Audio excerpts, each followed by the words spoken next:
আপনাকে বুঝতে হবে যদি অ্যাডমিশন নিতে চান আপনাকে দেখতে হবে যে আপনি কোন সাবজেক্ট অ্যাপ্লিকেশন করছেন, কেমন স্কলারশিপ অ্যাপ্লিকেশন করছেন এবং আপনার ভার্সিটি কেমন, এই সকল কোন টাইমটা ইম্পর্টেন্ট এবং এই সকলগুলো মিলায়ে দেন আপনাকে আবেদনটা সাবমিট করতে হবে। এখনও কিন্তু চায়নাতে সুযোগ আছে, তবে ডেডলাইন অপেক্ষায় থাকবেন না। বারবার বলি ডেডলাইন অপেক্ষায় থাকবেন না। যদি আপনি ফিক্স থাকেন, যদি আপনার সিদ্ধান্ত নেওয়া হয়ে থাকে, অল ডকুমেন্টস যদি আপনার রেডি থাকে, জাস্ট ডু ইট কুইকলি। এটা স্টার্ট করে দেন, কারণ স্টার্ট করলে আপনার জন্য যেমন অপশন পাবেন, আমিও ঠিক আপনাকে জন্য বেশি বেশি অ্যাপ্লাই করতে পারবো। চায়নাতে উচ্চশিক্ষায় 2026 সেপ্টেম্বর থেকে ব্যাচেলর প্রোগ্রামের জন্য শেষ সময়ে কেমন স্কলারশিপ পেতে পারেন এবং আবেদনের ডেডলাইন কতদিন আছে বা কবে আবেদন শেষ হবে।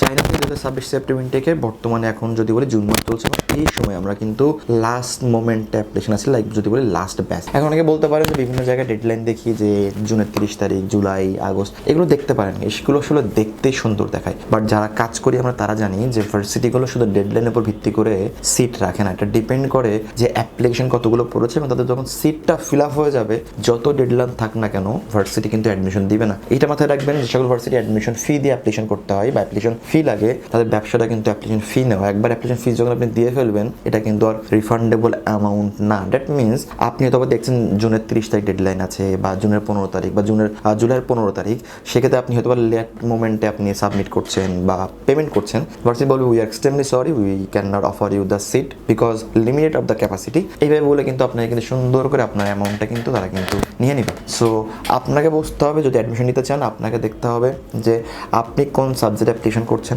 কেমন স্কলারশিপ অ্যাপ্লিকেশন করছেন এবং আপনার ভার্সিটি কেমন, এই সকল কোন টাইমটা ইম্পর্টেন্ট এবং এই সকলগুলো মিলায়ে দেন আপনাকে আবেদনটা সাবমিট করতে হবে। এবং বারবারই বলবো, এই লাস্ট মোমেন্টে যদি অ্যাডমিশন চান, চায়নার সাথে অন্য কান্ট্রি একটা পার্থক্য, মেজর পার্থক্য আমি সবসময় বলি যে অন্যান্য কান্ট্রিতে আপনি অ্যাপ্লাই করলেই you will get offer letter easily, আপনি খুব সহজে অফার লেটার পাবেন, কিন্তু ভিসা এটা মোটামুটি একটু ঝামেলা বা রিস্ক থাকে। চায়নাতে ভিসাটা ইজি, চায়নাতে 99.9% মোটামুটি ভিসা আসে, খুব একটা মিস হয় না, কিন্তু অ্যাডমিশনটা হলো সব থেকে বড় চ্যালেঞ্জ।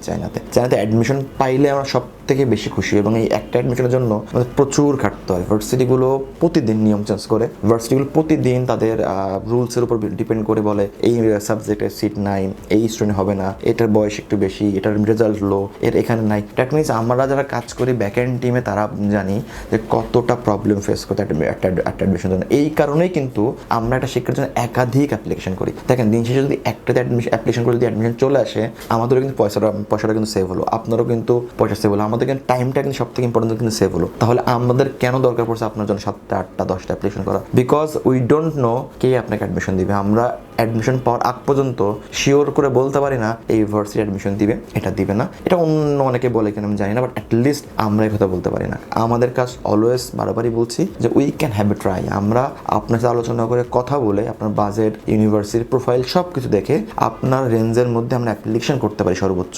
নিজে অ্যাডমিশন দেওয়ার অধিকার আমাদের নাই, ভিসাদের কোনো ক্ষমতা আমাদের নাই। ভার্সিটি যদি সিদ্ধান্ত নিয়ে ফেলে আপনি রিজেক্ট, তো আপনি রিজেক্ট। আমি ছোট্ট একটা উদাহরণ দিই। একটা স্টুডেন্টের আমরা অফার লেটার পাই বেশ কিছুদিন আগে, প্রি অ্যাডমিশন লেটার, তার একটা ইনিশিয়াল ডিপোজিট ছিল, সেই অ্যামাউন্টে তাকে ডিপোজিট করতে হবে এবং মোটামুটি সে 1 মাস পার করে ফেলছে। সে আমাদেরকে ডিপোজিট দিবে আজকে, লাইক সে আমাকে ডিপোজিট দিয়েছে দুপুরে, সকালে তারটা হচ্ছে রিজেকশন আসছে। আমি ভার্সিটি যখন জিজ্ঞাসা করলাম আমরা তো ডিপোজিট করবো, বললো টাইম শেষ, আমাদের বাকি স্টুডেন্ট নেওয়া হয়ে গেছে, আমাদের সিট শেষ। দ্যাট মিনস আমি কিন্তু ডিপোজিটটা আগাতে পারলাম না। আমি তাকে এটা বুঝালাম আমি অলরেডি টাকা পেয়েছি, আমি ট্রান্সফার করতেছি টাকাটা। বললো যেটা একবার রিজেক্ট করেছি সেটা করেছি। সো আমরা কিছুই করতে পারি না, আমাদের আসলে এখতিয়ারটা নাই। হয়তো অনেক জায়গায় সম্পর্কের কারণে 2-একটা রিকোয়েস্ট রাখে, কিন্তু আপনার কারণে বা আপনার কাছে রিকোয়েস্টটা রাখবে এটা কোনো গ্যারান্টি কিন্তু নাই, কারণ আমি কিন্তু শুধু আপনার ফাইল নিয়ে বসে আছি না, আমরা কিন্তু একাধিক ফাইল নিয়ে কাজ করি। সো সেই ক্ষেত্রে যদি বলতে চাই এখনও কিন্তু চায়নাতে সুযোগ আছে, তবে ডেডলাইন অপেক্ষায় থাকবেন না। বারবার বলি ডেডলাইন অপেক্ষায় থাকবেন না। যদি আপনি ফিক্স থাকেন, যদি আপনার সিদ্ধান্ত নেওয়া হয়ে থাকে, অল ডকুমেন্টস যদি আপনার রেডি থাকে, জাস্ট ডু ইট কুইকলি। এটা স্টার্ট করে দেন, কারণ স্টার্ট করলে আপনার জন্য যেমন অপশন পাবেন, আমিও ঠিক আপনাকে জন্য বেশি বেশি অ্যাপ্লাই করতে পারবো। যদি এমন হয় কোনো ভার্সিটি নাই, 2টা 3টা একটা মতো ভার্সিটি, ওই অপেক্ষায় কাজ নেওয়াটা আমার জন্য প্যারা, আসলে কাজটা তুলে দেওয়া প্যারা। যদি আপনি আমাদেরকে সুযোগ দেন ভালো করে, তাহলে আমরা মনের মতো করে কাজ করতে পারি, দিন শেষে আপনার স্যাটিসফ্যাকশন লেভেলটা বাড়বে। যদি আপনি সুযোগ আমাদের নাই দেন, তাহলে আমি আসলে আপনার কীভাবে স্যাটিসফাইড করবো? আমাদের টার্গেট থেকে অলওয়েজ একাধিক অ্যাপ্লিকেশন করে, একাধিক লাইক আমরা 7 থেকে 8টা অ্যাপ্লিকেশন করি এবং 2-3টা যেন আপনাকে অ্যাডমিশন লেটার দিতে পারি, তাহলেই কিন্তু আপনি দিন শেষে খুব ভালোভাবে কিন্তু সিদ্ধান্ত নিতে পারছেন এই ভার্সিটির এটা ভালো, এটা খারাপ, এটার পয়সা বেশি কি পয়সা কম, এটা র্যাঙ্কিং কত,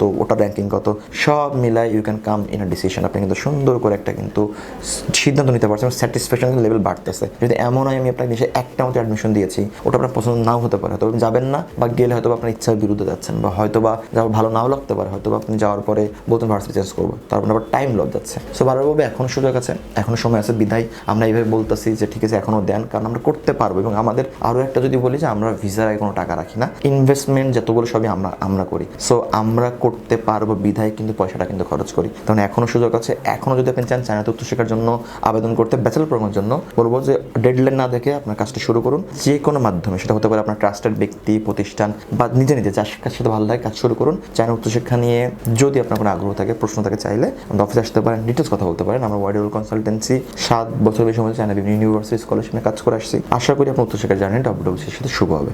ভালো থাকবেন, আসসালামু আলাইকুম।